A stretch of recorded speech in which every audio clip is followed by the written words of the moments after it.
entre outras coisas, um dos temas é a linguagem pictórica que se encontra na linguagem política, de alguma forma também, não é? Tivemos acesso ao texto, ele, de qualquer forma, está dentro do nosso livro e ele vai fazer isso, vai apresentar uma versão resumida do texto, não é? Eu quero agradecer e não seja, evidentemente, não será certamente a última vez que vamos ter aqui e agradeço muito a sua participação. Esperemos que, até do ponto de vista institucional, o Instituto se possa vir a relacionar de uma forma sustentada, contínua,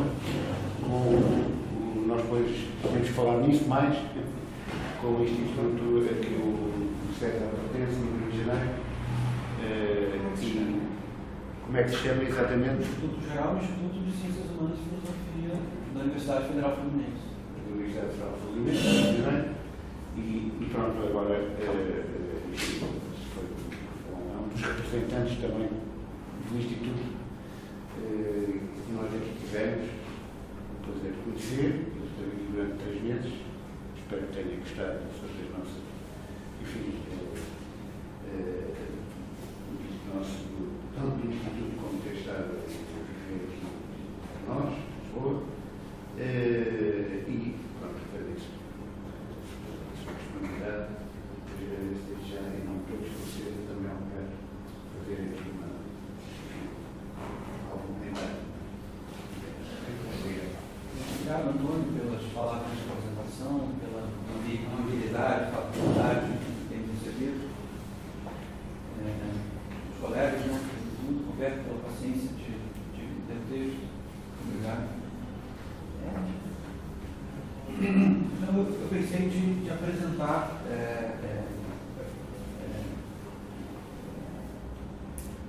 digamos assim, problemas, onde os problemas se encontram e que tipo de questão, com que tipo de questão tem ocupado. Como os colegas sabem, eu trabalho com o Departamento de Ciência Política, então acaba que as minhas preocupações filosóficas, parte delas também recaem sobre essa disciplina, sobre a ciência política. Então, inconscientemente, eu acabo por desenvolver argumentos que poderiam ser colocados como uma espécie de filosofia sobre ou para a ciência política. E por isso, acaba que a disciplina, o modo do qual a disciplina se organiza, acaba se tornando para mim, em alguns momentos, um ponto específico de observação a partir do qual eu posso interrogar questões de natureza mais gerais. Então, esse trabalho que eu vi com o Roberto, ele se circunscreve dentro de um cenário geral da ciência política que se dá quase todo dia a partir da segunda metade do século XX, que é justamente o cenário talvez de institucionalização ou até mesmo de modernização da disciplina. No momento em que os departamentos de ciência política nos Estados Unidos eles começam a aparecer, começam a ser organizados, e uma agenda intelectual da disciplina, uma agenda intelectual da disciplina começa a ser traçada. Essa agenda intelectual da disciplina é marcada, evidentemente, por discursos acessórios, que não são, evidentemente, autóctonos da ciência política, mas que a ciência política se debruça sobre eles, de alguma maneira os parasita, produz analogias acerca deles. E são dois movimentos intelectuais mais fortes, um deles ligados à psicologia do comportamento, depois que alguns costumam chamar de virada behaviorista, né? O estudo sobre comportamento, E, numa outra acepção, também a filosofia da linguagem ela exerce um poder de atração grande dentro desse imaginário intelectual da ciência política, a partir da segunda metade do século XX. O primeiro efeito que essa institucionalização tem é o fato de que a ciência política, esse discurso, né, sobre o conhecimento sistemático sobre o fenômeno político, claro que ele não data da segunda metade do século XX. Então, o fato de que a institucionalização e a modernização da disciplina faz com que alguma coisa que se compreendia antes desse movimento histórico, econômico, cultural até mesmo, que sofresse alterações. Então a ideia principal é de que a disciplina ela enfrentaria problemas contemporâneos. Isso seria a razão de ser da ciência política. Ela enfrentaria problemas contemporâneos ou de um passado próximo, em função de um futuro também próximo. De tal maneira que um dos primeiros discursos que são colocados de lado, são isolados da disciplina, e claro que não de maneira completa, isso é um enfrentamento constante até mesmo, foi a ideia de que se a disciplina ela teria ou não teria uma filosofia da história. Se a disciplina ela teria ou não teria adesão a grandes narrativas. Se ela teria ou não teria, que tipo de concepção de progresso ela poderia reflexivamente aderir. E o fato é de que parte das oposições dentro da disciplina começaram a se dar também em função disso. Entre aqueles que aderiram a uma digamos assim, uma modernização e, de alguma forma, os dinossauros, que permaneceriam fazendo ciência política, mas, alguns marxistas, permaneceriam aderindo à ideia, a concepções de finalidade, ou talvez kantianos, do outro lado, e alguns hegelianos, seriam, digamos assim, aqueles que não aderiram à disciplina, permaneceram em departamentos de ciência política, de certa forma, mas que, em última instância, não aderiram à capacidade científica da disciplina. E a capacidade científica da disciplina, ela estaria diretamente ligada à capacidade que a disciplina teria de explicar fenômenos regulares. Ou seja, observar as regularidades, descrever essas regularidades e apresentar, e é um uso, a disciplina usa esse termo de maneira bastante indevida, mas apresentar, digamos assim, argumentos de natureza normativa. E aí, normativo sendo utilizado numa acepção muito restrita, mais ou menos como quem dá um conselho, não é normativo no sentido amplo, de quem realmente percebeu uma certa dinâmica histórica, mas que pode, a partir de um conjunto de regularidades restrito, oferecer a correção, ou mesmo o diagnóstico, ou remédio para um determinado problema. De maneira geral,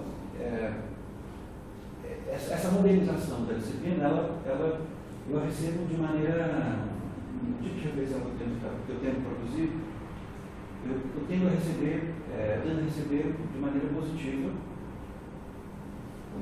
no seguinte sentido, de que um certo fetichismo histórico, com isso, ele é colocado de lado. Uma certa, eu acho que a melhor palavra é essa, um certo fetichismo histórico é colocado de lado e a disciplina começa a se ocupar de experiências propriamente ditas. Ela começa a lidar não com autores, mas começa a lidar com problemas. Num certo sentido, de alguma forma eu vejo isso como um ponto positivo. O ponto negativo, fortemente desse processo de modernização, foi o que aconteceu com a história, propriamente dita, dentro da disciplina. Porque se de alguma forma a historiografia sobre o tempo político ela poderia ser tomada como fetichista e, num certo sentido, inócua nas suas reflexões, o fato é de que, digamos, o papel da história se tornaria secundário. Desculpa. Secundário. Mas estás a falar em geral ou no Brasil?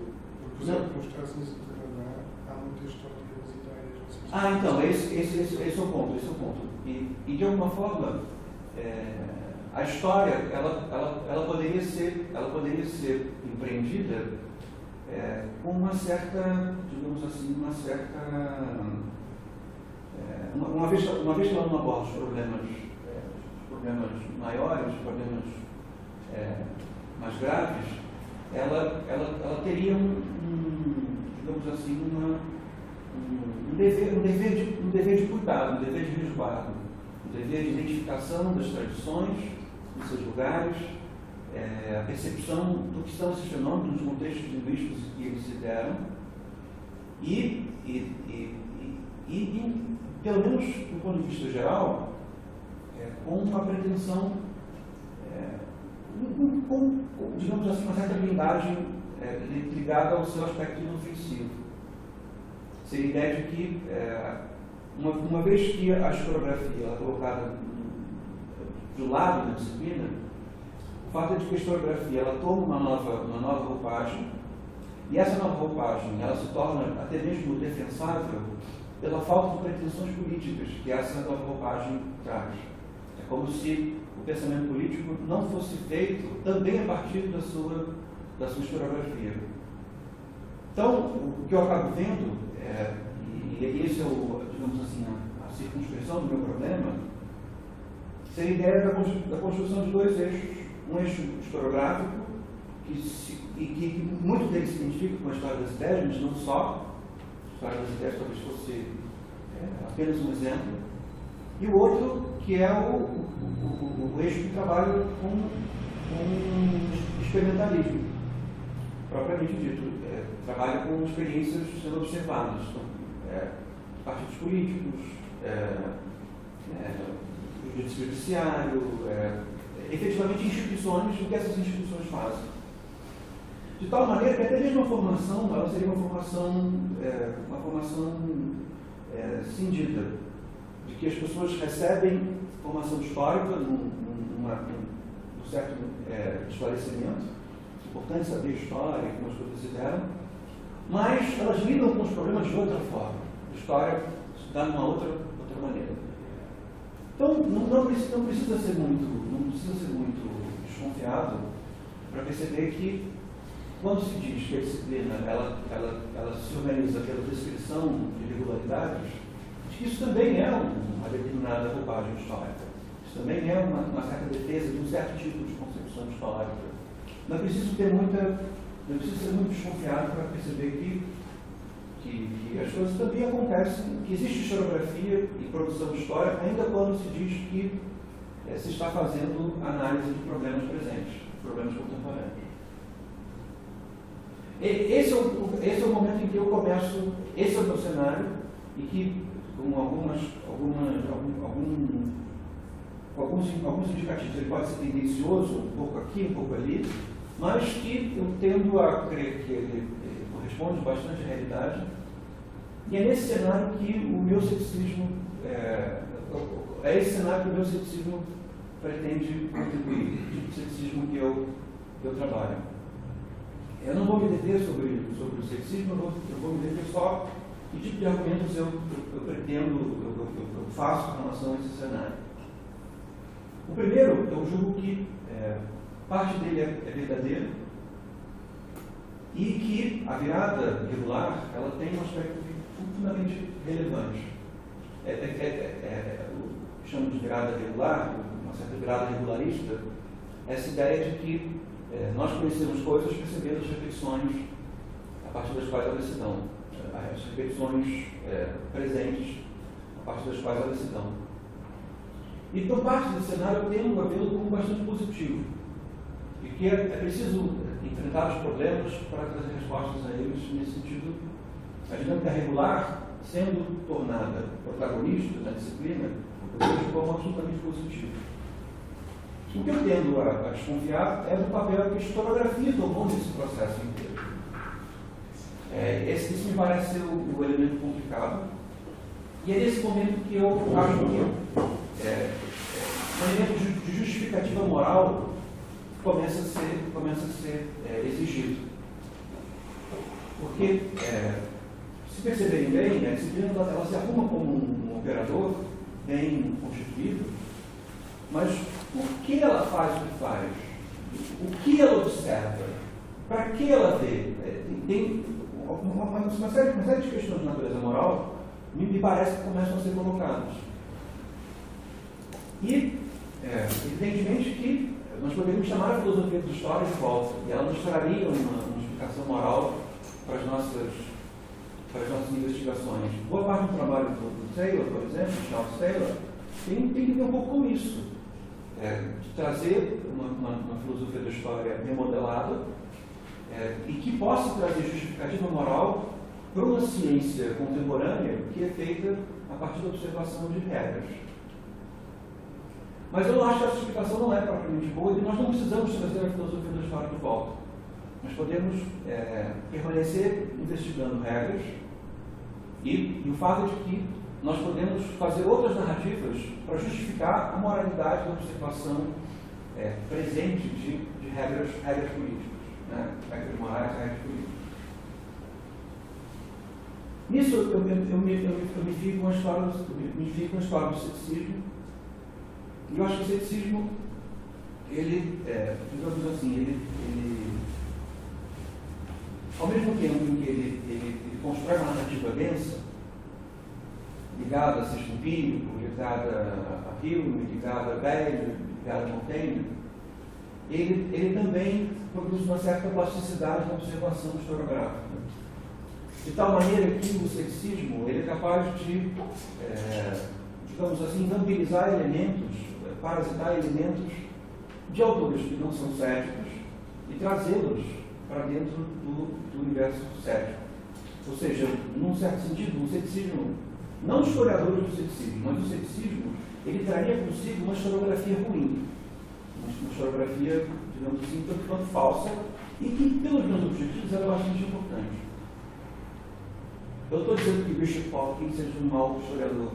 Estou dizendo que os autores céticos, eles tendem a parasitar a história da filosofia e tomar de empréstimos alguns elementos como se isso fosse possível, como se fosse possível arrancar apenas um órgão de um determinado autor e levá-lo para um outro contexto e fazê-lo funcionar a partir de um novo organismo. Nesse sentido, isso é claro no Sexto Empírico. O Sexto Empírico diz que o cético é dado ao cético argumentar como dogmático. É dado ao cético argumentar como dogmático se para isso, se argumentando como dogmático, ele pode curar o dogmático do seu dogmatismo. Então, dentro dos cânones céticos, haveria essa previsão, falar como dogmático. Então, a minha primeira pergunta cética, com relação a esse cenário geral, é o que se observa, o que pode ser chamado de experiência política. Esse é o ponto. Que, no fim, e o século XX sofreu muito com isso, e a ciência política, de certa maneira, ela se organizou também reativamente a esse cenário, que foi uma espécie de hiperparanoia sobre o que é o político, ou sobre o que é a política. O pensamento francês foi muito tributário disso. A ideia de que as relações filiais são políticas, as relações com jornaleira política, a relação com porteira política, as relações todas são políticas, todos nós estamos constantemente num mundo de embates e de luta política. Não é preciso ser muito rigoroso para perceber que isso também gera uma certa vulgarização do político, né? Isso tudo é político, nada é político. Então, parte da disciplina também, parte da organização da disciplina também se deu a estabelecer um objeto para a disciplina, para que ela não fosse tudo. Então, a principal observação que me parece, e essa me parece um ponto-chave, é de que existe uma certa oportunidade da experiência política, uma certa oportunidade do fenômeno político. A política ela pode ser qualquer coisa, mas numa determinada circunstância. Esse é o ponto. Então não é possível propriamente dizer o que é a política, ou como a política se dá sempre, mas existe um certo marcador temporal para dizer onde está a política. Quando está a política? Esse é o ponto. Então existe um momento em que relações filiares podem ser políticas, elas não são políticas sempre. Relações de classe quase sempre são políticas. É difícil fugir da política das relações entre classes. As relações entre os amigos, elas podem ser políticas em algumas circunstâncias, em outras não. Ou seja, a mesma relação ela pode ser política num momento, pode não ser política no outro. Esse é o ponto. Então, o fato é de que o que é esse elemento que faz com que algumas coisas sejam políticas ou não? É nesse momento em que eu cometo esse empréstimo cético e eu faço uma rápida, né? Uma transversalidade entre autores, em que eu busco alguns elementos neles que me ajudam a dizer quando é política. O primeiro, claro, que é em Maquiavel e é no Príncipe, na afirmação de que a política, em última instância, ela se dá quando nós obrigamos alguém a fazer alguma coisa que não quer. E mantemos essa obrigação num tempo, num certo estado de tempo, numa certa temporalidade. Esse é o ponto. Então, acaba que a palavra que expressa que a ideia de produzir no outro alguma coisa que é dolorosa, que é ruim, que é vicioso, num certo sentido, e manter esse vício num certo estado de tempo. Não que ele seja vício em si, porque ele pode claramente contribuir para coisas boas, mas pelo simples fato de que ele obriga alguém a fazer algo que ele não deseja, ele tem pelo menos esse micro aspecto vicioso. Ele é desagradável. Então, para encontrar uma palavra que descreva esse fato que Maquiavel descreve, eu tendo a utilizar um tema geral dentro da história do ceticismo, que é o tema da ojeriza crueldade. A ideia de que os discursos céticos, pelo menos na modernidade, eles são um discurso que se organiza pela ojeriza crueldade. A crueldade é o pior dos vícios. A crueldade é sempre o pior dos vícios. Isso está em Montaigne, isso está em Beyle, isso está em Spinoza, em certo sentido, isso está em Hume, principalmente em Hume. E é o momento em que eu tento descrever a história, digamos assim, eu tento descrever uma certa coleta histórica que autorize ao ceticismo a oferecer uma justificativa moral para a política, para uma ciência política. Então, o início dessa justificativa moral é a ideia de que o que a política descreve, a ciência política descreve, são regularidades, mas não todas. São apenas regularidades que concernem a esse vício, ao que se pode chamar de crueldade. Então, no momento em que os homens obrigam os outros a fazerem o que não querem, por um espaço de tempo continuado, claro que isso pode se tornar natural, pode se tornar institucional, pode ser visto como um bom no futuro. Esse não é o problema. Mas o problema é de que esse fenômeno ele deve ser acompanhado. Esse é o ponto. De que uma ciência descritiva, que é uma ciência descritiva de regularidades, ela passa a ter um objeto específico. E esse objeto específico é, claramente, a crueldade. A crueldade acaba facilitando um pouco o trabalho na obtenção do objeto, porque ela acaba sendo passível de descrição tanto de maneira polar, como acontece entre preto e branco, né? Onde está a crueldade? Quando há presença, então há preto. Quando não há, não há. Ou como, isso eu percebi nos últimos dias pensando sobre a aula de hoje, que seria muito presente nos sistemas binários que apareceram na década de 60, 70, na década de 50, em que começa a produzir linguagens a partir de 0 e 1, né? Intercalação de 0 e 1. Então, o fato é de que, como objeto político, a crueldade ela serve de maneira binária para a observação de estruturas regulares. Ou ela está ou ela não está. O fato é de que, em muitos lugares, ela está. E não costuma ser problemático quando nós conseguimos percebê-la de maneira imediata. Então, se alguém começar a me causar dor por alguma coisa, alguém quer o meu dinheiro e começa a me causar dor e consegue me subtrair a minha vida de tal maneira que essa dor permanece por um largo período de tempo. Essa não é uma crueldade problemática, porque essa é claramente identificada, nós percebemos que ela é cruel, efetivamente. Então não é problemático. O problema maior é quando esse tipo de conduta, esse tipo de prática, ela começa a ser soterrada por outros, ela começa a ser encoberta por outros, de tal forma que nós olhamos e não conseguimos identificar. Então, o ponto é de que a estrutura da vida política ela é organizada por esses vícios, né? pela crueldade em instâncias diferentes. E o fato é de que nem todos nós conseguimos observar, nós não temos mecanismos de descrição regular acerca de todos esses fenômenos. Mas esse não é um imperativo de passividade para a disciplina. Esse é um imperativo de atividade para a disciplina. Esse é claramente um problema. A ciência política, a justificativa moral dela é descrever fenômenos ligados à regularidade da crueldade, ainda que ela não apareça de modo evidente. Então, essa escolha de Maquiavel, ela poderia ser arbitrária. Ela não se torna arbitrária por causa de Spinoza e por causa de Hume, também Montaigne e Lavoisier, mas principalmente por causa desses dois.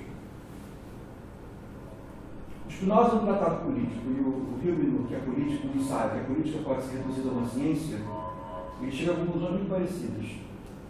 A ideia de que nós não sabemos muito bem o que é a política, de tal maneira que, como se antecipasse uma certa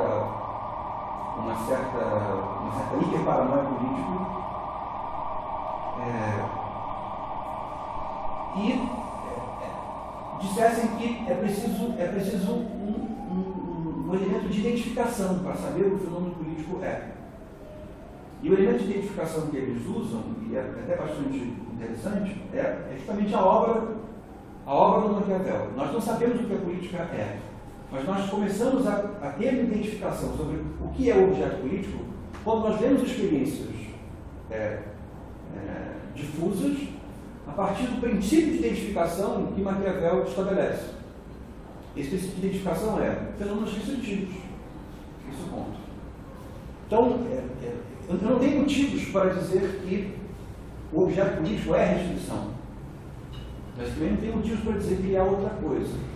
Então, uma escolha histórica, qual é a escolha histórica? E por isso, justificativa moral. A escolha histórica é tomar uma certa tradição que identifica a política com a crueldade, no sentido de descrever esses fenômenos como fenômenos regulares, e na descrição da regularidade desses fenômenos, estabelecer um marcador de não aprofundamento. Esse é o ponto. É como se nós pudéssemos dizer que a vida política ela é estabilizada pela crueldade, mas a crueldade se aprofunda. E no que ela se aprofunda, ela se torna cada vez mais imoral. Então, esse elemento de justificativa para a disciplina, e é bastante simples, é impedir esse aprofundamento. E a hipótese é de que para sermos capazes de impedir esse aprofundamento, nós precisamos descrever as regularidades ligadas a esse fenômeno. Então, nós não descrevemos as regularidades todas, nós descrevemos um certo tipo de regularidade, e essa regularidade é aquela que pode ser identificada por esse marcador histórico, pela crueldade. Posso perguntar, porquê que tu designas esse marcador de que algo é político por crueldade, que é, por exemplo, por coerção? Já que, pensando em termos de ciência política contemporânea, ou seja, enfim, a partir na qual há uma espécie de isolamento do fenómeno político da canga moral, enfim, a coerção, como parece coincidir mais com aquilo que tu defendeste, que é o fogo do político, ou seja, obrigar o outro a fazer algo. Mas é coerção arbitrária. Acho que ele vai ser obrigado a defender a coerção arbitrária, não a coerção justificada. Mas pronto, eu concordo plenamente com a tua observação, mas o é arbitrário. fato de que eu terminei, eu acho que já. A distinção entre a coerção e a crueldade seria só a ideia de que, por mais que nós possamos produzir o mesmo operador binário para a coerção, ausência ou presença de coerção, o fato é de que a coerção ela perde o elemento de moralidade. Ela perde justamente o caráter vicioso. Então, a justificativa moral é levar um elemento de julgamento moral para o fenômeno político. Então, em última instância, a ciência política ela não é política. A política ela é um fenômeno. A ciência ela se justifica não por ser da natureza da experiência que ela descreve, mas por ser de outra natureza. E a natureza de uma ciência política é uma natureza moral. Então, que tipo de moralidade é essa que deve ser invocada pela disciplina no seu processo construtivo? Me parece que a resposta é uma moralidade de natureza cética. Porque uma moralidade de natureza cética ela é profundamente ligada com um elemento específico produzido pela ordem política, que é a crueldade. Não é dizer o que a política deve ser, como as coisas vão ser, qual a configuração certa. Na verdade, é justamente o oposto. É a adesão à vida comum, a adesão às circunstâncias, a adesão ao modo pelo qual as coisas elas se organizaram, se equilibraram. Mas em qualquer dos cenários, seja lá eles quais forem, existe um desvio próprio à experiência política, e esse desvio ele é o aprofundamento do seu aspecto vicioso. Então, me parece que a perspectiva cética sobre o fenômeno político é a percepção de que a política ela é sempre viciosa. Então, por isso, defini-la pela coerção e não defini-la pela crueldade, isso tende a fazer com que esse aspecto nos escape. O aspecto propriamente do vício.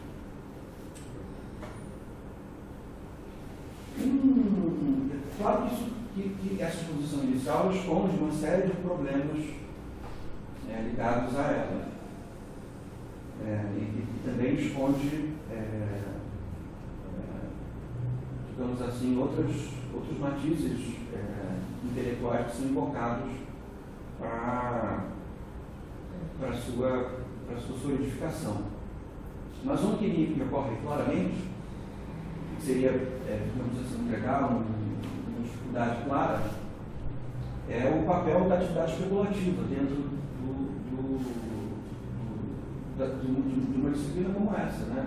Da ciência política ou da filosofia política.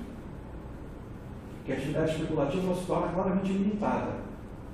É como se essa perspectiva cética estivesse dizendo que a natureza, a especulação sobre a política, ela tende a ser de natureza viciosa. Seria, digamos assim, um aspecto mais...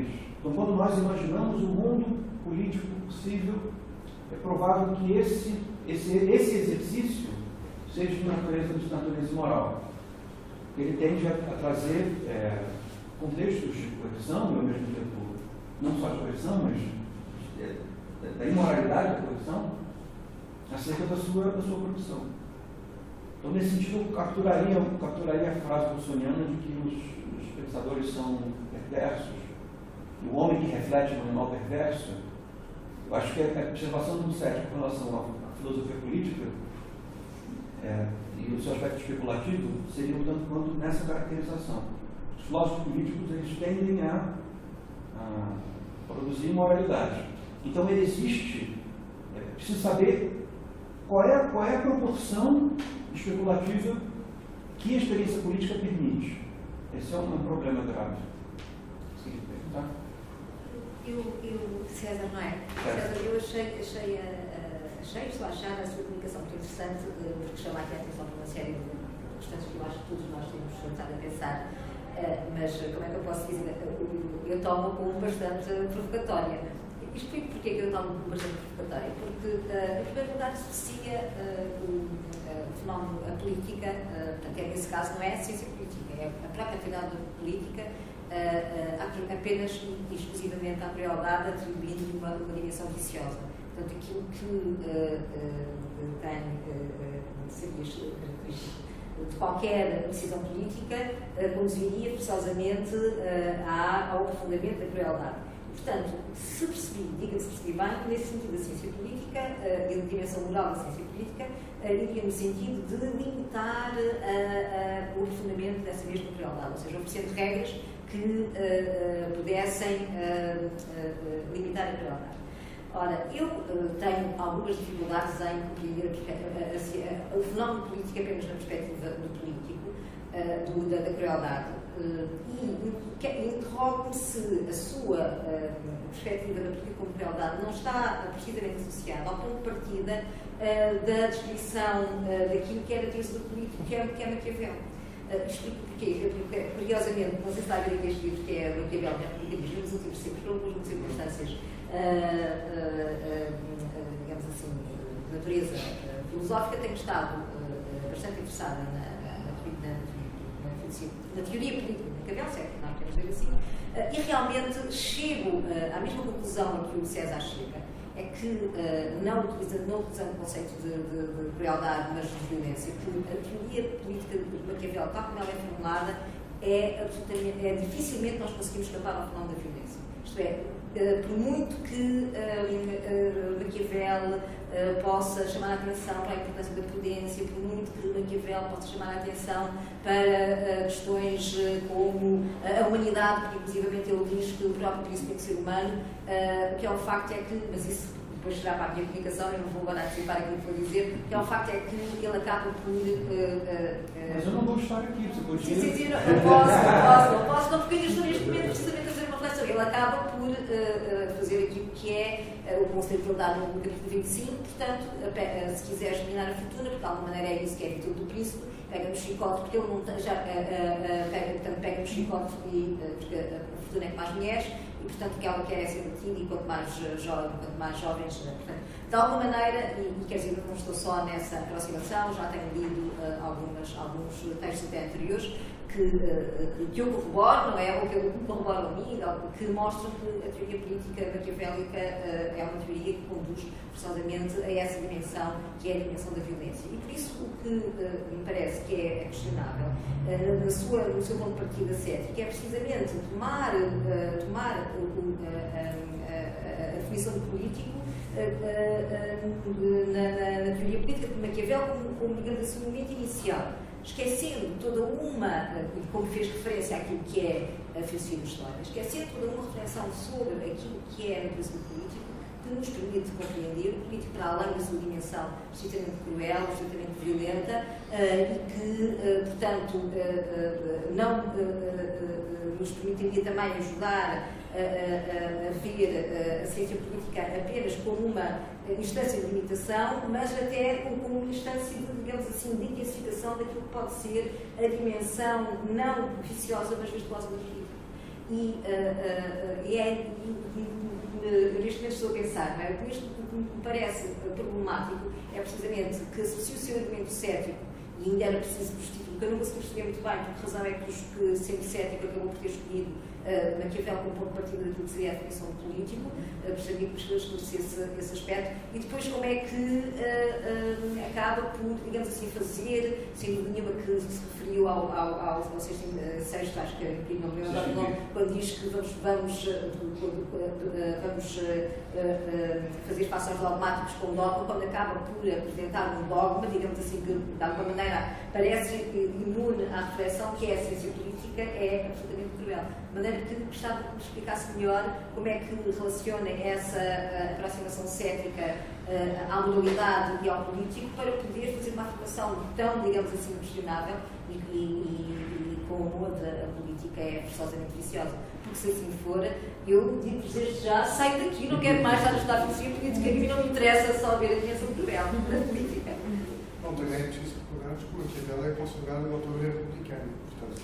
Indubitavelmente, mas antes, sim, mas se nós, eu por acaso acho que há outra questão, só agora para a ressalva interessante do Roberto, É que há dois Maquiavéis, não é? O discurso e há o do príncipe. E há muitas tentativas de conciliação do príncipe com os discursos. Agora, no próprio Maquiavel. E até eu tendo a sublinhar a dimensão republicana do pensamento maquiavélico no príncipe, mas isso também é compatível com a afirmação da política com o vício. Porque então, nessa altura, então, nós não podemos. Então, nessa altura, quem tinha razão são os fundamentalistas, não é? Quem dá cabo da República. Mas me parece que há, claramente nesse problema, duas versões, duas tentativas de versão de alguma coisa que é tomada como a mesma, mas me parece que é bastante diferente. A primeira delas me parece que é ligada a uma certa leitura do Maquiavel e que é ligada talvez ao pensamento do Schmitt e que talvez seja também ligada à crítica da violência que o Beja fez com relação a ele, e também é ligada a uma série de autores contemporâneos, como Badiou, por exemplo, e o Negri, que querem recuperar a figura de São Paulo para pensar a ideia da universalidade política contemporânea. E me parece que esse amálgama é um amálgama que se liga claramente à ideia de violência, de que a política ela tem uma natureza violenta, e essa natureza violenta não pode ser aplacada, e ao mesmo tempo essa violência ela tem um aspecto transformador, ela coloca novas coisas a partir da sua desordem. A partir da perspectiva que eu tento colocar para esses problemas, me parece que a política ela não é de nenhuma maneira, de nenhuma forma, ela é compatibilizável com a violência. Se há violência, não há política. Por quê? Eu vou tornar mais claro. Por que não é compatível? Porque justamente o elemento de violência é um elemento de indeterminação. Então, se os homens começam a agredir uns aos outros, isso é claramente um elemento de indeterminação. Nós não sabemos quando que eles vão agredir, por que eles vão agredir, até quando que eles vão agredir. Nesse contexto, é o contexto em que a política sai de férias. Ela faz como você sugeriu, ela levanta e vai embora. Porque não há possibilidade de política dentro de um elemento de indeterminação. A crueldade é justamente o oposto. Então existe um ponto, talvez um ponto de contiguidade entre a violência e a crueldade. Que a crueldade ela tem a ver também com a dor, tem a ver também com o sofrimento, mas tem a ver claramente com a plena determinação desses elementos. E é isso que permite que a crueldade seja encoberta. Porque uma coisa que é sofrível durante 2 semanas passa a ser natural na 3ª semana. Ela não deixou de ser cruel, ela só deixou de ser percebida. Então, nesse caso, me parece que o fenômeno político ele se identifica com a crueldade, mas ele não se identifica com a violência. E isso não quer dizer que não seja melhor do que o outro. Eu estou querendo dizer que são circunstâncias diferentes. Então, eu consigo perceber como que o fenômeno político pode ser muito mais imoral do que o fenômeno da violência. E consigo perceber também a violência sendo, em alguns contextos, claramente pior do que a política. Será que poderíamos formular um exemplo de uma experiência política violenta ou, inversamente, uma experiência política cruel, mas que não é violenta, para mostrar a distinção? Eu acho, por exemplo, que vou dar exemplos de um contexto cultural que é muito mais violento do que o vosso. Então, por exemplo, quando a polícia existe uma manifestação e a polícia vai barrar essa manifestação, a polícia é claramente cruel. Ela diz: vocês não passarão. Não, mas nós temos direito, nós queremos fazer. Não, daqui vocês não passam. Eu não acho isso cruel segundo esta descrição do evento. Acho que está simplesmente a fazer a terceira lei. Mas eu consigo perceber que eu sou cidadão de uma república livre, eu tenho todo o direito de chegar na frente do meu parlamento e gritar palavras de ordem no momento que eu quiser. Então, se você na posição policial, você vai interromper o meu trajeto, você está me frustrando de alguma coisa. E você diz que eu não tenho como passar por você. Eu não tenho como passar pelo outro lado, passar pelo outro, não tem como tergiversar a sua oposição. Essa oposição, claro, é uma oposição política. Vamos adiantar que tu tens o direito de fazer aquilo que tu dizes que estás como cidadão no Estado, então a polícia não pode impedir de fazer isso. Não é? Não funciona propriamente assim, porque a limitação jurídica ela cabe a interpretações diferentes de circunstâncias políticas distintas. Então eu posso dizer que os cidadãos têm direito à manifestação livre, mas claramente do ponto de vista jurídico eu posso examinar uma circunstância em que esse direito se torna relativizável. Então há um conflito de direitos, é isso? Pode existir claramente um conflito de direitos, mas o ponto principal não é esse elemento, digamos assim, conflito de direitos, é a crueldade. Não é, o problema central não é a exposição esquemática dessa questão. Há um que é uma coisa, outro que é outra, e há um conflito entre os dois, e é preciso saber, historicamente, abarcar os dois. Esse não é o problema. O problema político é que nós não tivemos uma interpretação jurídica para esse caso. E eu vou me manifestar na frente do parlamento, e você, como policial, não vai deixar.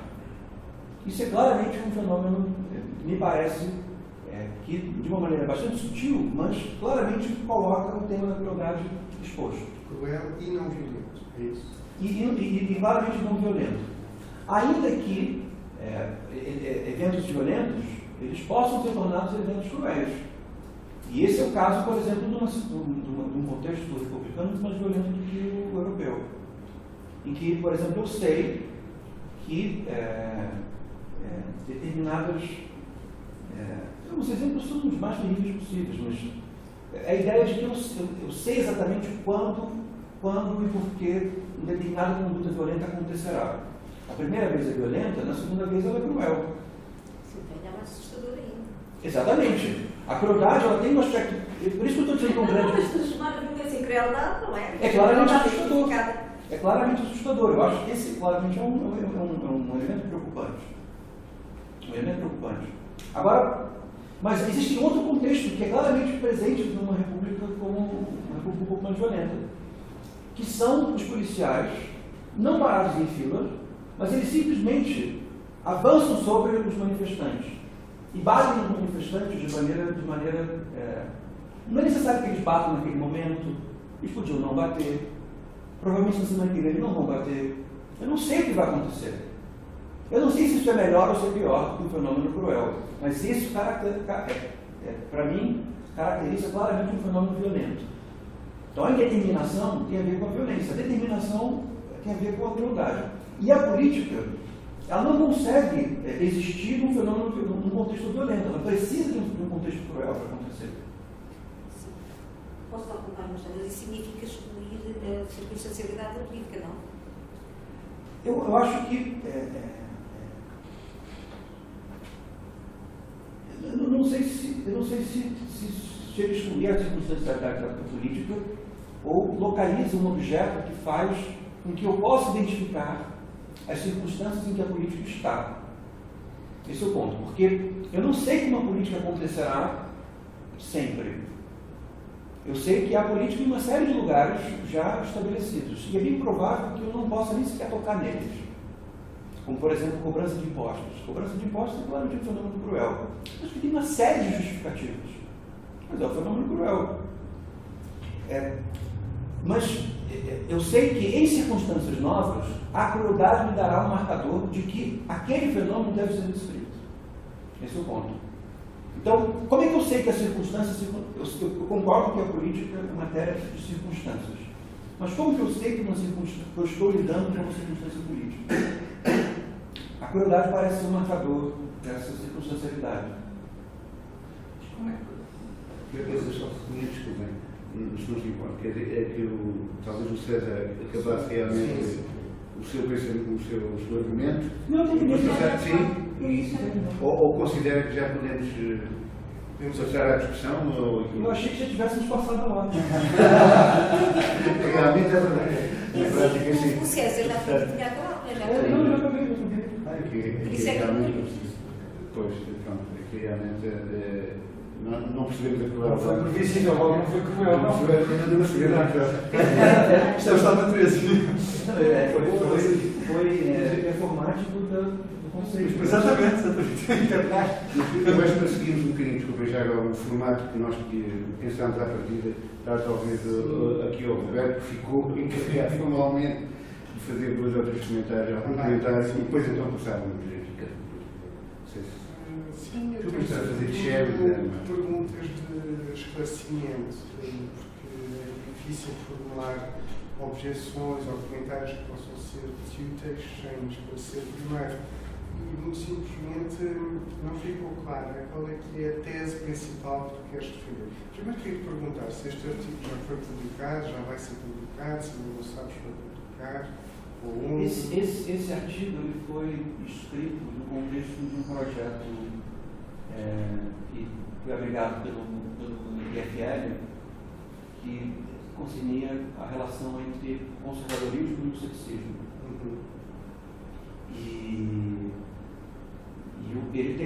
Esse projeto teve estágios diferentes, e o estágio anterior a esse artigo se relaciona a discutir as aproximações entre o ceticismo e o conservadorismo. Esse artigo que o Roberto leu, ele expõe só as proximidades entre o ceticismo e a política, como uma preparação a esse ponto. E ele foi... na verdade, parte do projeto se desenvolveu nesse sentido, de debater os textos, né? Como nós nos encontramos, debatemos os textos. Eu fiz até uma exposição no Porto ano passado em relação a esse texto. E faz parte da previsão do projeto de estabelecimento de um livro com os artigos dos integrantes desse grupo. Então, foi escrito com essa. Agora, o que eu não sei ainda é se esse artigo vai ser publicado sozinho ou se ainda vai haver espaço para que uma nova discussão sobre a relação de ceticismo e conservadorismo possa entrar. Porque eu tiro conclusões de natureza conservadora dos argumentos que eu apresentei da proximidade do ceticismo com a política. Quer dizer, a tese principal daquilo que eu percebi é que tu estás a reagir contra uma separação que te parece algo artificial entre o eixo historiográfico e, digamos, moral, normativo, seja o que for, da ciência política, e o eixo experimental, desprovisto de normatividade. E eu concordo, de facto, é interessante como objetivo, acho interessante o teu objetivo. Eu estou associado a um laboratório de ciência política em Paris, onde há, de facto, um grupo de filósofos políticos que sabem dialogar, e depois há todos os empíricos. E eles não comunicam. E é interessante tentar saber porquê isso. Agora, aquilo que eu percebi a partir destes 2 eixos, a tua tese é: existe historiografia dentro da tradição empírica e eu vou explicar como é que é, não é? Esse é o teu objetivo. E dentro da historiografia, eu não consegui perceber o que é que tu incluís aí, se incluís modalidade ou não. Há um momento em que tu dizes que não, que admitindo que essa seja a tua tese, de união do lado normativo com o lado empírico, para realmente construir uma teoria do que é a ciência política, admitindo que seja seja o teu objetivo, não se percebe bem porquê. Porque é que é importante, em termos teóricos e também em termos práticos, é que isso vai ajudar a perceber ou resolver problemas. Pronto, gostava que pudesses esclarecer-nos um bocadinho sobre isso. Depois, os lados mais. Quer dizer, acho que é importante definir o que é moral. A tua definição de moral é muito minimalista. Quer dizer, uma moral cética não é uma moral. Portanto, tens de defender isso no teu texto. Quer dizer, eu preferi defender-se. Isso é importante para o teu objetivo.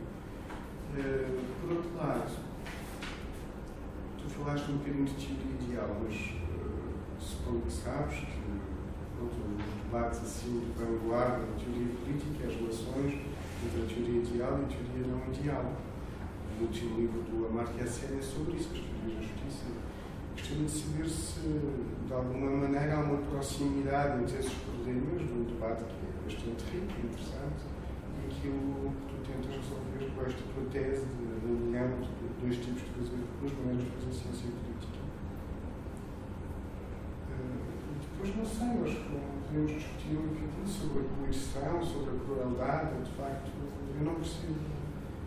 Até precisamos mesmo bater para eu perceber o que tu queres dizer.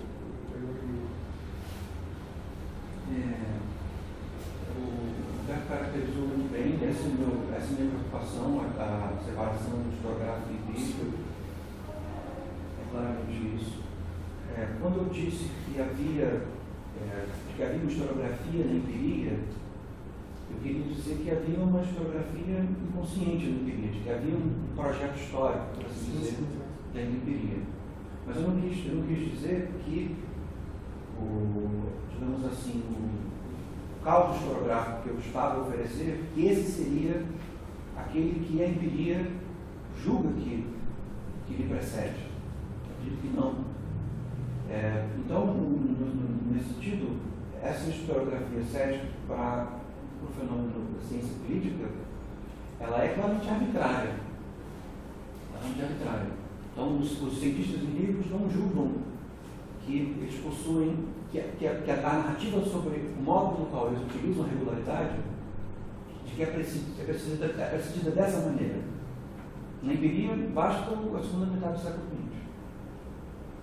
Mas achas que se eles tivessem em conta essa, digamos, normatividade implícita no trabalho deles, chegariam a resultados muito mais interessantes ao nível das suas investigações? O que eu quero dizer é que, na verdade, eu quero realizar o percurso que eles não realizaram. Então, sim, oferecer uma história, alguma coisa que possui apenas uma história inconsciente, e aí apenas um projeto político, não propriamente uma história. E nesse processo de recontar essa história, vincular a disciplina por alguns imperativos morais. Alguns imperativos morais que me parecem que decorrem da tradição do ceticismo. Então, nesse sentido arbitrário, é dizer que a maneira como nós compreendemos a regra só fará sentido do ponto de vista moral se nós redescrevermos a nossa trajetória nesses termos que eu ofereço. Esse é o ponto. Então, de tal maneira que existe uma linha própria que é ligada me parece que é ligada por Maquiavel, Spinoza, Lavoisier, Montaigne e David Hume, que fornece um sentido moral para o tipo de descrição regular que a ciência política oferece a partir da segunda metade do século XX. Esse é o ponto. Então, o que isso resolve? Essa é a questão, né? O que isso resolve? O fato de que, primeiro, resolve um sentido, porque os cientistas políticos fazem o que fazem. E como quase todo cientista, os cientistas políticos não sabem muito bem por que fazem o que fazem. Não existe propriamente uma moralidade daquilo que eles fazem. E eles fazem aquilo que eles fazem, independentemente de ter uma moralidade. Então, não existe o texto da academia brasileira, por exemplo, a academia universitária brasileira, é muito marcado pela ideia de que o processo de desenvolvimento da disciplina foi também um processo de desenvolvimento geopolítico. De que havia um certo tipo de configuração do mundo, e esse tipo de configuração demandava um certo tipo de disciplina, e esse modelo de disciplina foi exportado como quem exporta uma língua num processo de dominação. Então essa é uma narrativa possível. Uma narrativa que ainda que eu consiga perceber alguns traços de coerência dessa narrativa, não é com ela que eu trabalho. Mas, por exemplo, o diretor do Departamento de Ciência Política da Universidade de São Paulo é um filósofo muito bom, de filosofia moral e política. Isso não é sinal de que... O Álvaro de Vita. O Álvaro. Mas isso seria, talvez havia neocontrabalista, poderia significar cá digamos assim, um adversário ao meu argumento claramente, mas com a objeção de que a via contratualista, ainda que ela tenha algum tipo de vinculação empírica, ela nada mais faz do que enunciar axiomas morais. Então esse é o ponto. Pois é bom saber essas coisas no teu texto, pelo menos para uma pessoa. É bom poder se situar esse tipo, tornar explícito esse tipo. E aí eu queria responder, o que isso resolve? O ponto é esse, resolve a ausência de moralidade dessa disciplina, esse é o ponto. Agora, aí nós vamos para outro problema. Você pode querer que passe muita coisa pelo buraco dessa agulha. E não passará no caminho pelo buraco dessa agulha. Se você quiser passar uma série de imperativos morais muito amplos para chegar a essa disciplina, eles não chegarão. Eles serão simplesmente barrados na porta de entrada e eles se tornarão historiografia de alguma coisa que nós preservamos porque são elementos relevantes à nossa cultura. Mas que não serão, digamos assim, elementos de empecilho reflexivo ou até mesmo de orientação reflexiva na descrição de regularidades. Esse é o ponto. E esse é um argumento, esse seria o argumento para responder por que a moralidade tem que ser mínima. Agora, não é porque eu digo que a moralidade tem que ser mínima. Eu acho que a moralidade tem que ser mínima porque basta uma moralidade mínima. Eu não preciso ter uma moralidade ampla para saber o que é certo fazer. Nesse sentido, é propriamente a tradição do ceticismo falando. Eu não preciso saber. O contratualismo tem uma moralidade mínima muito interessante, não é? Eu acho que o contratualismo não é tão mínimo assim. O fato de que ao cético basta, as pessoas estão vendendo na feira, as coisas estão acontecendo, eu posso aderir à vida comum. As pessoas fazem coisas boas na vida comum. Eu não preciso do contrato. Seria esse o ponto. Então, em não precisando do contrato, quando nós descrevemos regularidades políticas, o fato é de que nós precisamos de elementos de moralidade. Nós podemos passar sem contrato, mas nós não podemos passar sem moralidade. Parece que esse é o ponto. Não sei se alguém eu posso, porque não sei, ou melhor, eu sei que não consegui perceber. Percebi que não consegui perceber. Este ponto, sobretudo serial, diria quase metodológico, e que está ligado ao momento da crueldade. Porque se uma ciência política descritiva depende, para ser ciência descritiva, de uma identificação de um objeto que só pode ser identificado à luz de um critério normativo anterior, podemos então dizer que a ciência não é realmente descritiva, porque ela só é descritiva a posteriori, na medida em que só consegue identificar o objeto, se primeiro falar sobre os critérios normativos que identificam o objeto. E o César aqui já falou em vários deles, nomeadamente exclusão. Não é o contrato, não é isto, não é aquilo. É alguma coisa chamada crueldade, mas isso é uma discussão normativa, não é descritiva. Portanto, neste sentido, minha pergunta é: em que medida é que isto é ciência política e não é filosofia política? A sua exposição só usou uma vez a expressão filosofia política, eu contei. Eu fiquei sem perceber bem se entendo por filosofia política simplesmente aquilo que hoje em dia muita gente fala. No César, o próprio Spinoza também falava isso, porque ele lá no Tratado de Política dizer o grande mal do pensamento sobre a política é dos filósofos que estragaram isto tudo, nós temos de aprender com os políticos, etc. Mas ele identificava-se como filósofo, não é? E depois escreve uma obra, ele, filósofo, a criticar os filósofos, mas sobre a natureza do político na perspectiva maquiavélica. Portanto, a minha dúvida é, afinal, se a ciência política é descritiva, mas depende de uma análise normativa, então onde é que se faz a fronteira com a filosofia política e, nomeadamente, entre as duas disciplinas sobretudo falou mais da ciência política e da historiografia das ideias políticas, onde é que está aí a filosofia política? Portanto, será apenas um pensar especulativo sobre critérios normativos, mas se a sua noção de ciência política depende de uma especulação anterior de critérios normativos, então não há ciência política, é tudo filosofia política. Essa é a minha primeira dúvida.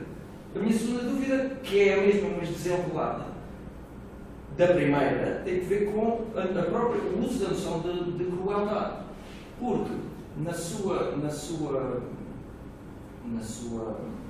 digamos, não da disposição, mas resposta às perguntas da Regina e do Roberto, sobretudo nas perguntas pertinentíssimas sobre a distinção de crueldade e violência e também da coerção. Eu fiquei, afinal, sem perceber qual é o critério normativo da crueldade, que não a mera determinação, e o César focou isso muito bem, que a grande diferença é indeterminação, determinação, que a violência tem um caráter de indeterminidade que a crueldade não tem, mas afinal, se a mera regularidade é suficiente para distinguir a crueldade da violência ou a crueldade da não crueldade, não pode ser, tem de haver aí um elemento normativo que nos está a escapar. Deixe-me dar um exemplo depois para fazer perceber melhor o seu exemplo da manifestação. Se eu agora for para casa em Setúbal, saio do comboio, vou para a minha casa e está um grupo de vizinhos moradores, alguns que eu reconheço, a barrarem o acesso à minha casa. Não deixam, não usam violência, simplesmente fazem um cordão e dizem: você não passa. E eu sou obrigado a ir dormir num hotel. E amanhã. Como? É violento. Mas é violento porquê? Essa é que é a minha pergunta. Mas qual é, o que é que faz distinguir, no fundo, esse ato do ato do polícia que me impede de ir junto ao Parlamento? Porque se eu amanhã voltar a tentar entrar em casa e estiver lá o mesmo grupo de moradores a fazer exatamente o mesmo gesto, cria-se regularidade. Então, na sua acessão, há crueldade. Então, mas isto transformou-se num ato político. O que é que distingue isso do ato do polícia? São dois atos que passam a ser dois atos de crueldade por serem simplesmente duas derrogações da liberdade à luz do critério normativo, que eu acho que têm um direito de locomoção. Portanto, o que é que distingue isto do político propriamente dito? Isto é a questão clássica do Santo Agostinho, quer dizer, o que é que difere? E o César também usou o exemplo do imposto como crueldade. E o Santo Agostinho pergunta o que é que difere o ato de coerção do rei na cobrança do imposto do bando de salteadores na estrada que rouba, neste caso não é furto, é rouba exatamente o mesmo dízimo, no mesmo valor daquilo que o rei retira à pessoa. Portanto, são dois atos de coerção de retirar do património, do rei e dos salteadores. Se forem repetidos na sua acessão, parece que são os dois cruéis, mas nós temos tendência a acreditar que o do rei é político e o outro não é. Portanto, qual é o elemento que nos está a escapar, para além da regularidade, que faz distinguir entre atos de crueldade? Entre atos de crueldade, há de haver uns que podemos chamar propriamente políticos e outros que, se calhar, podemos chamar cruéis, mas não são políticos. E o que me escapou, e é por isso que eu não percebi, é qual é o critério que me está a escapar. É normativo, é algo para além da mera reprodução de atos no tempo. Mas desculpa, antes de você responder, podes dar tu o critério segundo a tua teoria, que parece mais plausível? Não, eu não posso, porque isso faz-me aceitar de antemão a ideia de que a realidade do político depende na sua identificação de um critério normativo, coisa que eu, neste momento, não estou em condições de poder afirmar como o César afirma. Portanto, se eu enveredo por essa estrada, estou a enveredar por uma estrada que eu não tenho a certeza que existe. Portanto, ela pode terminar num abismo e eu sou cauteloso. Só acrescentar um ponto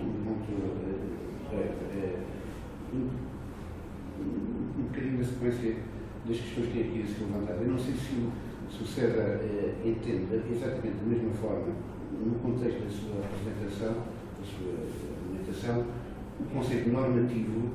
Eu quero falar um pouco sobre isso. Que tanto o Roberto como o André, quer dizer, o normativo do ponto de vista do cético, estão a lembrar do David.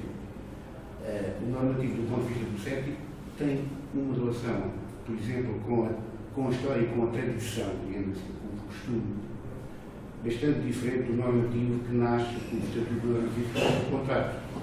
Não é? E aí parece-me que mais sentido a categoria da crueldade, no sentido em que é algo que se perde, não é que se perde, mas que se encontra, de alguma forma, numa história complicada e certamente quase que obscura da tradição, do costume, daquilo que foi incorporado. Encontramos um bocado no Nietzsche também, não é? Quer dizer, Nietzsche também que vê, de alguma forma, compreende o normativo como algo que aparece como inscrição, digamos, aquilo que nós temos neste momento, a percepção de algo que se inscreveu através da tradição e do costume, mas que não temos consciência, de alguma forma, ou pelo menos que temos, é um sintoma mais do que propriamente. Não sei se estaria a ver bem esta discrepância do significado ou do sentido normativo do seu ponto de vista em relação àquilo que foi. As questões são muito pertinentes, eu não acho que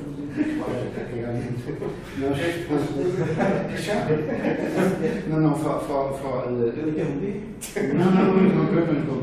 Eu só estava a sugerir que não quisesse responder a tudo exatamente, quer dizer, selecionasse alguma coisa. Não, eu vou responder só algo mais ou menos sério. Claro. Eu não sei, eu vou esquecer. Mas, desculpa interromper, eu fiquei Não. Não foi intenção. Me parece que o normativo é uma questão que os senhores levam muito a sério. É que nós somos cientistas políticos. Eu acho que o normativo, nesse problema, é ficado do lado de fora. Eu acho que eu concordo com as conclusões do André. E o normativo, me parece que a virada que a disciplina sofreu, e também, num certo sentido, que a filosofia da linguagem promoveu. Nisso eu penso muito no pensamento do Hart. Na segunda metade do século XX é muito relevante de que parece que foi produzida uma cisão histórica entre discursos normativos e discursos regulares. Seria o início da minha resposta. Que me parece claramente, na segunda metade do século XX, a distinção entre discursos normativos e discursos regulares. Sobre a regularidade das coisas. Me parece que o discurso normativo, e aí isso eu consigo perceber pelo uso prático que os colegas estão empreendendo, tem um sentido muito restrito. Para mim, o normativo ele é muito mais arrogante na sua determinação. Eu não posso, se eu digo, por exemplo, por favor, feche a porta, isso não é um enunciado de natureza normativa. Me parece que o enunciado de natureza normativa ele demanda, me parece, em alguma medida, o vislumbramento sobre a finalidade histórica. De onde as coisas saíram e para onde as coisas vão, e qual é o vínculo entre uma coisa e outra. Ainda que seja dado depois. Então, eu vejo como autores claramente normativos, vejo Kant como autor normativo, vejo Hegel como autor normativo, eu vejo o neoculturalismo contemporâneo, eu vejo como normativo, a social-democracia, eu vejo como normativa. Tem uma série de discursos que eu consigo perceber o bojo normativo na estrutura deles, que é justamente perceber um vínculo de finalidade entre o que as coisas eram e para onde as coisas vão, a despeito das nossas topadas, das nossas claudicâncias. nesse sentido, eu tendo a crer que o discurso que eu baseio a partir do ceticismo é claramente não normativo. E ele se baseia, e aí nisso o professor Antônio disse me esclarece muito, ele se baseia numa certa noção de regularidade e, digamos assim, uma certa semelhança entre a noção de regularidade e a noção de hábito, a noção hábito costume, como sinônimos.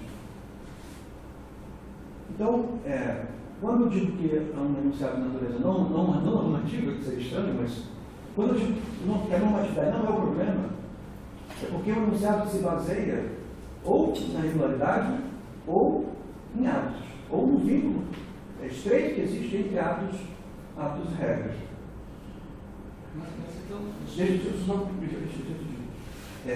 Então, a questão é o que é a crueldade? Esse é o ponto, né? Como é que eu posso definir o que é a crueldade? Na verdade, a crueldade me parece que é um nome que carrega um valor e que, de alguma maneira, a tradição do ceticismo, a historiografia do ceticismo, caminhou para esse valor, apesar de não saber muito bem do que ele trata.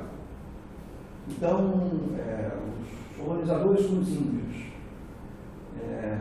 os católicos e protestantes, cristãos e judeus, uma série de relações que o ceticismo foi acompanhando,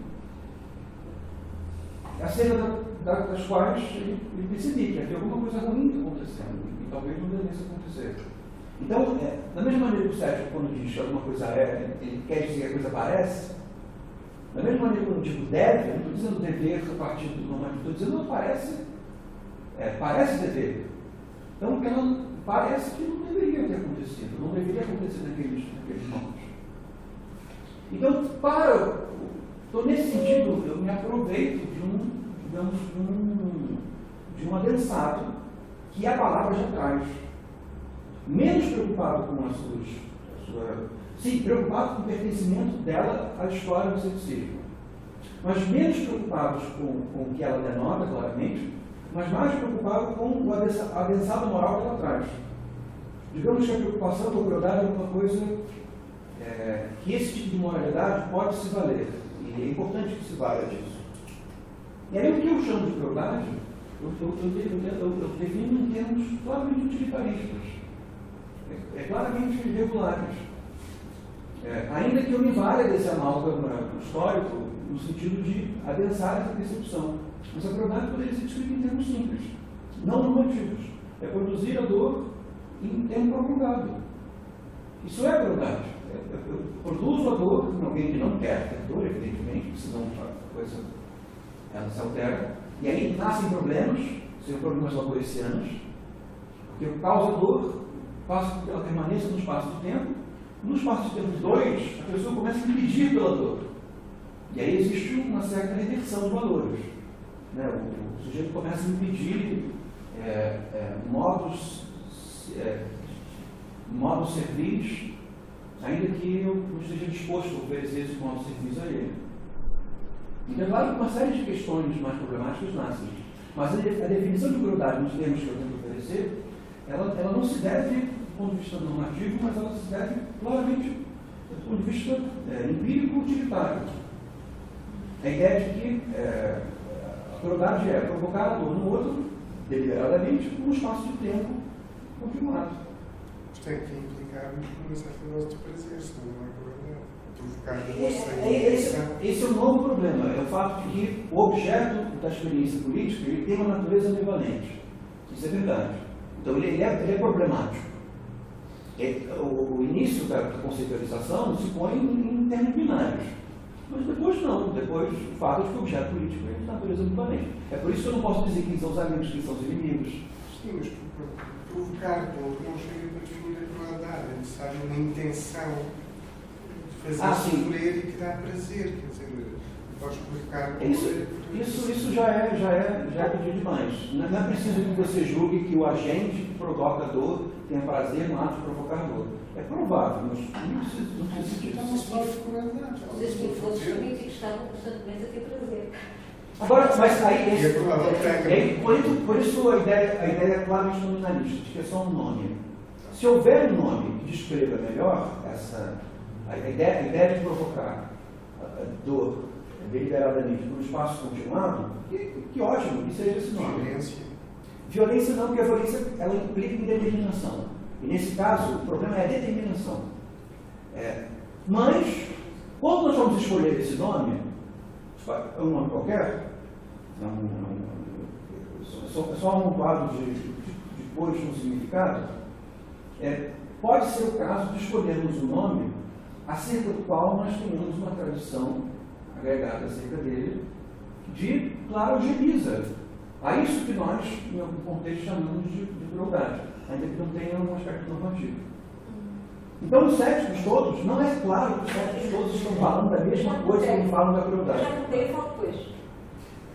Não sei se eu respondi. Não respondeu. Eu é que não sei se percebi, porque, a meu ver, do pouco Ah, que eu mas sei, você como que se contradiz, porque primeiro diz expressamente que é possível fazer uma definição de crueldade não normativa.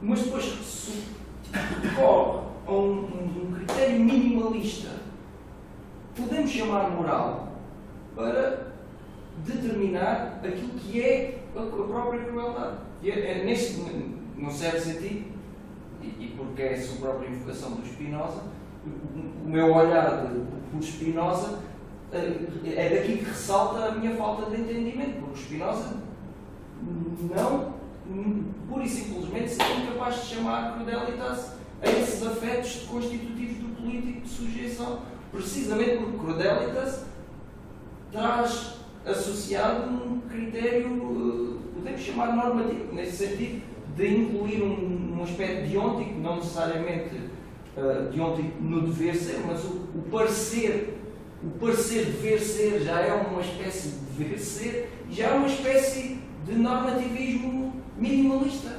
Mas eu acho que, nesse caso, o André está se prendendo muito está se prendendo muito ao fato de que os nomes pertencem às suas tradições, as tradições possuem um vínculo normativo com seus nomes, do que com o que eu efetivamente quero dizer. E nesse caso, quando se fala da tradição do ceticismo, se fala num sentido bem diferente do que se falaria no sentido do espinosismo. Então, não acha que evitaria estes problemas se simplesmente evitasse a terminologia de crueldade? Aí, Hume e Berg não tem. Todos optam por isso. Nós não gostamos disso. Nós não gostamos da crueldade. Não é bem certo que eles estejam falando todos exatamente da mesma coisa. Mas parece que existe alguma ligação entre o que eles estão falando. E isso que me parece que é, digamos assim, um acordo entre eles, no objeto ao qual eles retratam, é basicamente isso. Que a crueldade tem a ver com a dor continuada num determinado espaço de tempo. Então, para chamar isso de normatividade, eu acho que vai achar uma palavra muito grande com um percurso muito pequeno. É que o Luís já está há bastante tempo. Desculpa, Luís. Não, tem problema. Quer dizer, é uma breve observação, mas que se calhar vai muito dentro da objeção toda. Pela leitura do teu texto, o conceito de crueldade de facto não me parece produtivo. Não é? Não me pareceu propriamente normativo. Pareceu-me que ele de alguma maneira constitui até a base da nossa cultura. E neste sentido eu não li de facto muito normativo. Não quer dizer que a base da cultura não possa ser normativa. Mas neste caso, a maneira como tu fizeste a descrição do fenómeno da crueldade, eu punha mais em termos até antropológicos e cientológicos, inclusive até, porventura. Pelo que eu percebi, pelo menos no período moderno, de acordo com a leitura que tu fazes, a nossa cultura é uma cultura que mutila a liberdade. E é nesse sentido que ela é cruel, embora depois a crueldade também tenha a ver com os fenómenos de violência, etc. Mas a ideia que eu fiquei é que isto é um fenómeno cultural, civilizacional. A crueldade aqui é, digamos, uma certa morte, ainda muito ambígua, da liberdade. Foi isso que eu entendi. Mas isso pode ser até um fenómeno que, talvez um dos fenómenos que mais define o ser humano. Vamos chegar a essa conclusão. E nesta perspectiva, eu não vejo de facto aqui um problema propriamente na coletividade. Posso ter um problema, concordar ou não, com a descrição que faz ou com a avaliação que faz do fenómeno humano. Mas não é outra história. Portanto, eu acho que a coisa é tão profunda e tão básica na finalidade que eu fiz. Dá a sensação que a crueldade não é só um fenómeno político no sentido mais, digamos, disciplinar ou técnico do termo. É político se entendemos como político uma dimensão profunda do ser humano, que tem a ver justamente com este jogo com a liberdade. E que o ser humano, se calhar não sabendo bem porquê, não consegue ser livre. E é aqui que se joga a liberdade. Portanto, é uma crueldade que se calhar cada um de nós impõe a si próprio, sem saber bem porquê. Não é propriamente uma crueldade do jogo político mais superficial. Mas foi esta leitura que eu entendi fazer do texto. E, portanto, eu acho que a questão primeira não é tanto uma questão de saber se é normativa ou não é, essa questão também se pode tocar, obviamente. A motivação da liberdade pode ser, obviamente, uma questão normativa, mas porventura é muito difícil tratá-la de uma forma simplesmente normativa. Mas foi essa a leitura.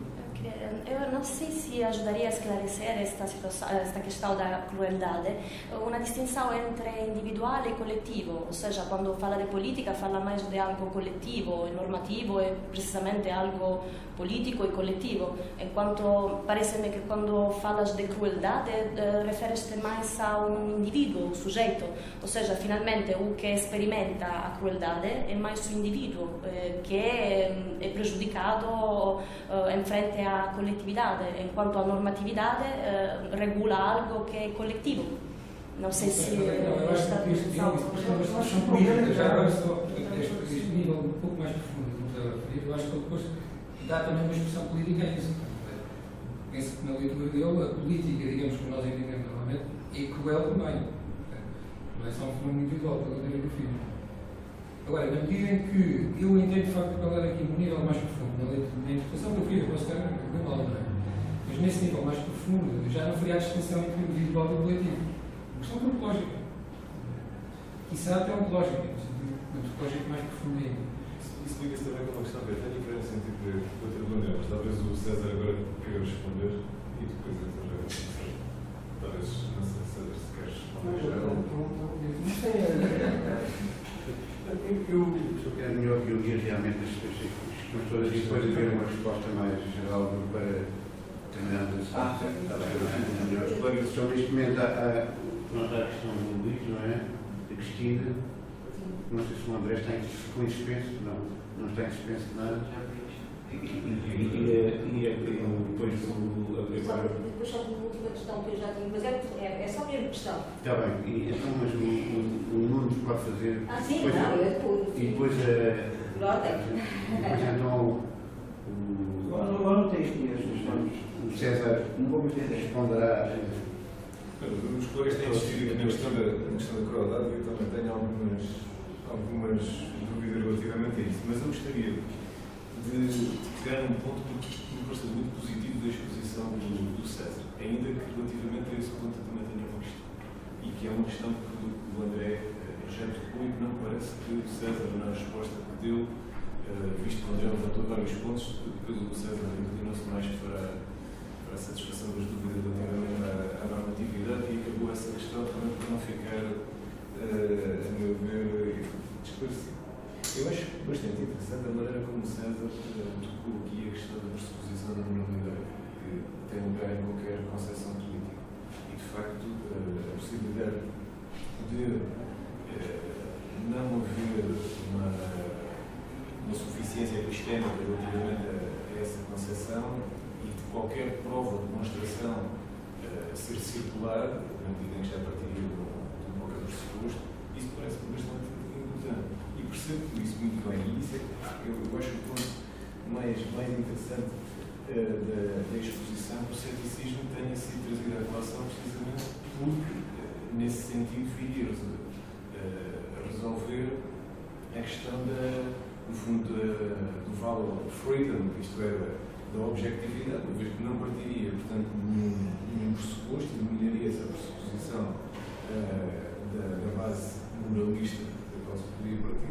e funcionaria, portanto, como princípio para uma concepção do livro, digamos. E, a esse nível, o que é interessante é o ceticismo, que é uma posição filosófica, por excelência, aliás, nos primórdios, como se frisou bem, com Sexto Empírico, fundamentalmente associada a uma filosofia do conhecimento, a uma epistemologia, depois poderia vir aqui a ser, no fundo, resgatada para servir ideais políticos, mas seria sempre ainda numa base filosófica. O que é interessante é que essa tentativa de resolver o problema da pressuposição da modalidade é usada depois pelo César para justificar essa tal objetividade que se pretenderia na ciência política. Ou seja, é esta questão que eu vejo aqui. Até que ponto é que uma posição filosófica como o ceticismo, que realmente funciona a esse nível, mas funciona como para servir o ideal da objetivação livre no âmbito da ciência política. Portanto, que era a questão que o André estava a colocar. Mas é isso viável? Ou seja, de um ponto de vista filosófico, temos algum problema com a pressuposição de esta ou aquela concepção moral? Parece que não, uma vez que, de um ponto de vista filosófico, a posição filosófica terá sempre partido de algum. O problema põe-se ao nível da ciência política. O interessante aqui é termos de ir buscar, precisamente, uma concepção filosófica para justificar a científica. Portanto, eu penso que é este problema que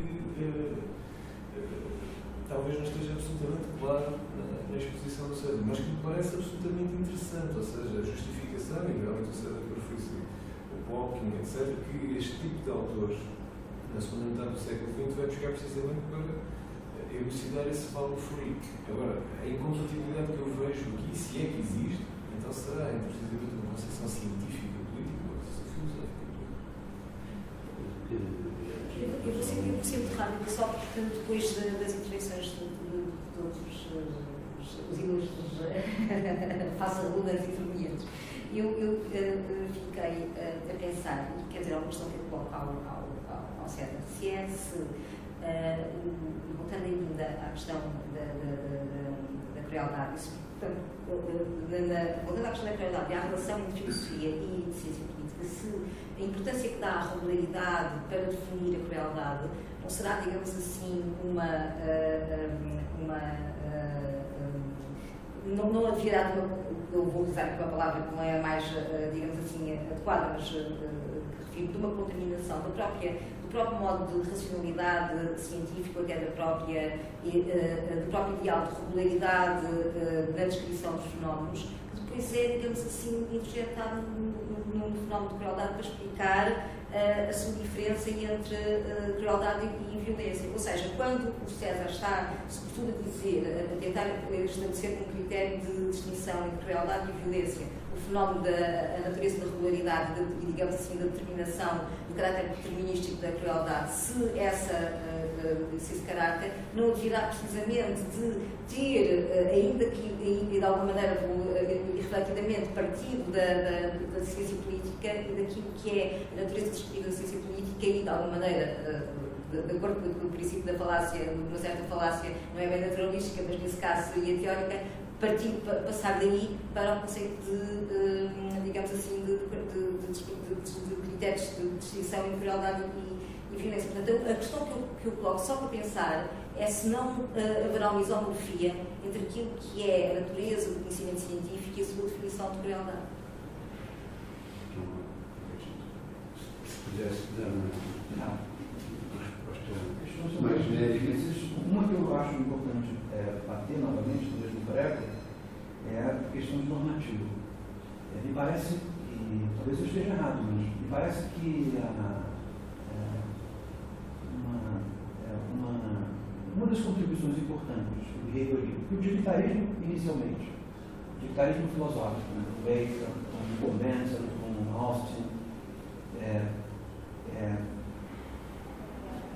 depois a filosofia do Wittgenstein e o behaviorismo foram capazes de oferecer, me parece que foi justamente elementos de determinação para a definição da regra. É como se nós pudéssemos claramente dizer que nós somos capazes de filosofar com regras. Nós não precisamos filosofar com normas. O que significa isso? Me pareceria. Que quando nós filosofamos com normas, nós estamos filosofando com coisas que nós simplesmente nem sabemos o que são. São palavras gerais, não denotam propriamente alguma coisa. Então eu penso assim, quando eu entro na sala e sento, eu não entro na sala e sento porque é normativo, porque assim eu faço, porque é um hábito. Nesse sentido, a norma é uma palavra, um conceito filosófico de grande dimensão e que denota uma certa concepção de história que se define a partir da ideia de finalidade. Então, nesse sentido, que eu estou definindo agora normativo, eu não penso que meus argumentos tenham algum aspecto normativo. Porque, em última instância, eu não estou dizendo a maneira como as coisas eram, qual é a finalidade entre elas o presente e o que será no futuro. O modo pelo qual as sociedades humanas se organizarão pelo não aprofundamento das suas próprias prioridades é absolutamente indeterminado. Não sei, não faço ideia e também não interessa saber. Me parece que a vida comum tem alguns elementos positivos na organização do não aprofundamento das suas próprias prioridades, mas em alguns momentos é importante que a filosofia e a ciência contribuam com alguma coisa. Nesse sentido, eu esqueci o seu nome. Luiz. Nesse sentido, me parece que existe uma confluência antropológica, sim. Claro que existe uma confluência antropológica. E o fato de que existe uma antropologia cética que começa a partir da descoberta da América e que vai narrando o fenômeno humano de uma certa maneira, essa tradição eu me vinculo a ela. Não porque ela tem eficácia normativa, porque ela não tem. Inclusive são autores que todos eles formalmente boicotam a possibilidade de elementos normativos. Eles se contradizem o tempo inteiro, eles dizem que uma coisa é e outra não é. Então, são autores que dificultam, até mesmo, digamos assim, se eu tivesse um anseio de retirar a força normativa deles, como você bem disse, me parece impossível tirar um elemento de conexão normativa e de finalidade entre eles. Mas isso não significa que não haja uma tradição de descrição antropológica que escolha notar, no que concerne ao fenômeno político, a crueldade como um tema definidor, um tema exemplar. E que possui, em última instância, raízes antropológicas muito profundas. Eu não quero dizer que a crueldade seja monopólio do fenômeno político. Eu quero dizer que a crueldade distingue o fenômeno político. Esse é o ponto. Nós somos cruéis em outras coisas também. E me parece que ela tem, sim, uma certa... Essa ideia reduzida à sua dimensão polar, à sua dimensão binária, dentro da qual nós não precisamos mais da palavra crueldade. Nós começamos com a palavra, nós vamos reduzindo. Chega um momento em que a tradição antropológica nos guiou até um certo ponto. Nós podemos deixar a palavra de lado. E todos eles estão falando de alguma coisa que é ontológica, que é a presença e a ausência de alguma coisa. Presença ou ausência de limitação, presença ou ausência de dor. Então, nesse sentido, eu concordo claramente que por que é a vocação estética que faz essa leitura? Porque existe claramente, me parece que lembrou muito bem, uma antropologia cética que estabelece um discurso geral sobre os vícios humanos e que acaba por eleger isso que eles não sabem muito bem o que é, porque eles não são normativos, a crueldade. Agora não sei se me deixa só fazer diferença. Eu quase que conseguiria reduzir o teu conceito de crueldade justamente à noção de ambivalência. É a própria ambivalência que faz a crueldade, na leitura que eu referi. Passa a fazer ao foco mesmo fazer essa leitura.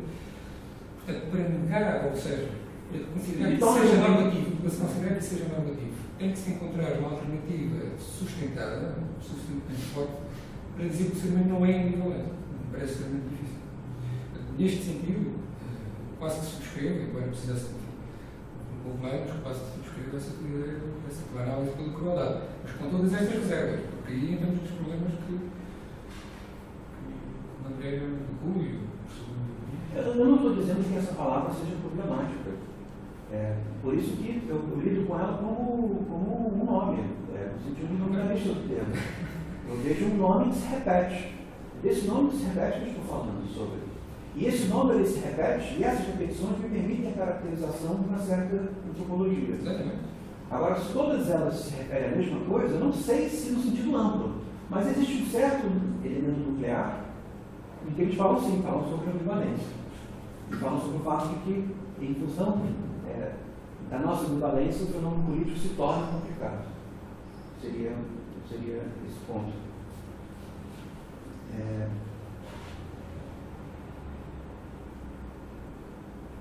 Em relação à distinção entre coletivo e individual, então, eu acho que eu ratifico o que o Luiz disse, que é uma certa dimensão do fazer que não há propriamente distinção entre o individual e o coletivo.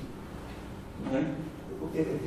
Talvez seja mais simples de perceber a crueldade em fenômenos individuais. Mas me parece que a crueldade é um desses fenômenos em que a sua expressão individual e a sua expressão coletiva é muito semelhante. Não é como, por exemplo, o amor. Existe o amor pelos filhos, o amor público. São muito diferentes. A crueldade individual e a crueldade coletiva são muito semelhantes. Talvez nem o nível de admissibilidade é tão diferente assim.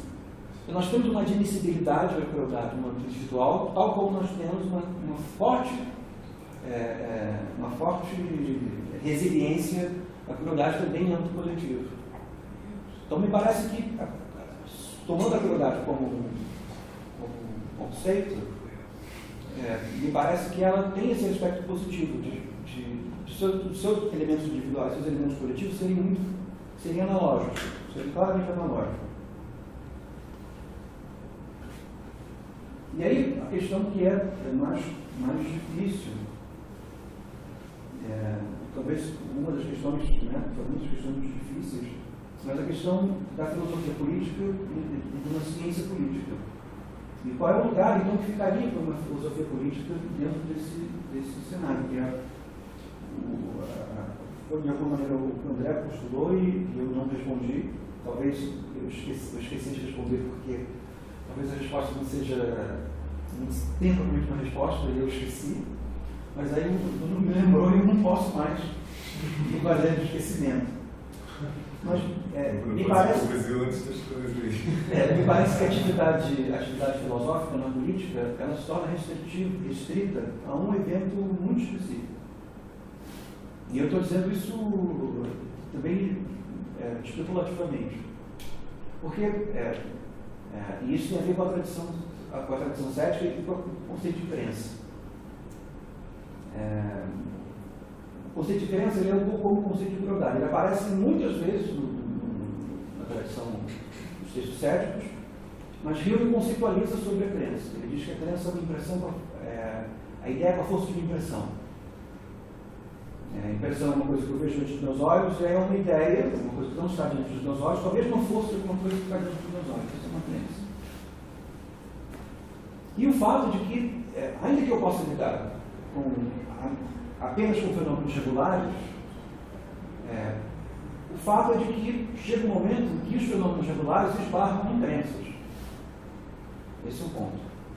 Então, esbarram em hábitos gerais, esbarram em cultura, esbarram em uma série de construtos muito mais complicados.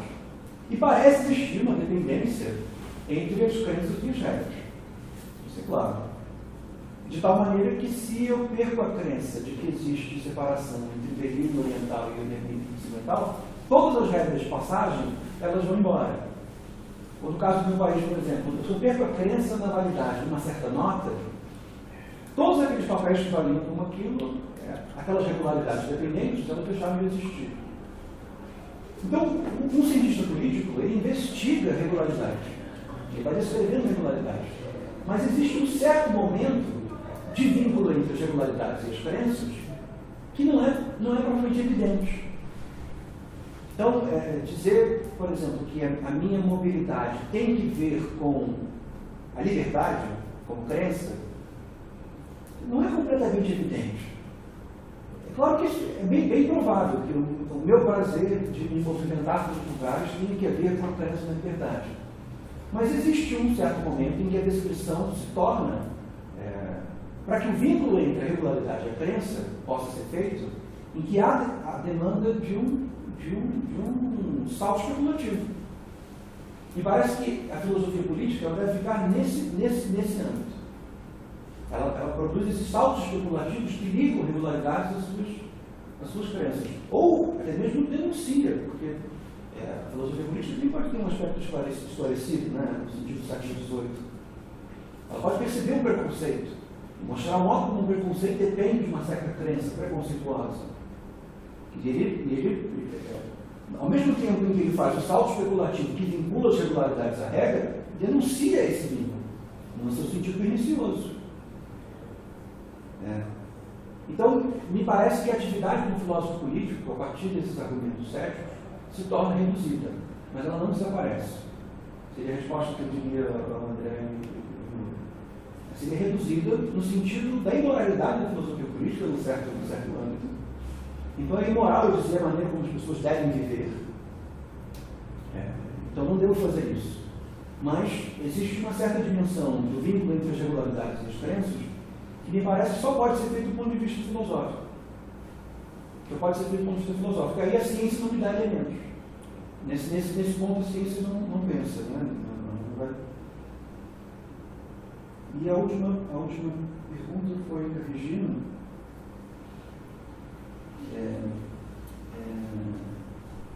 Eu acho que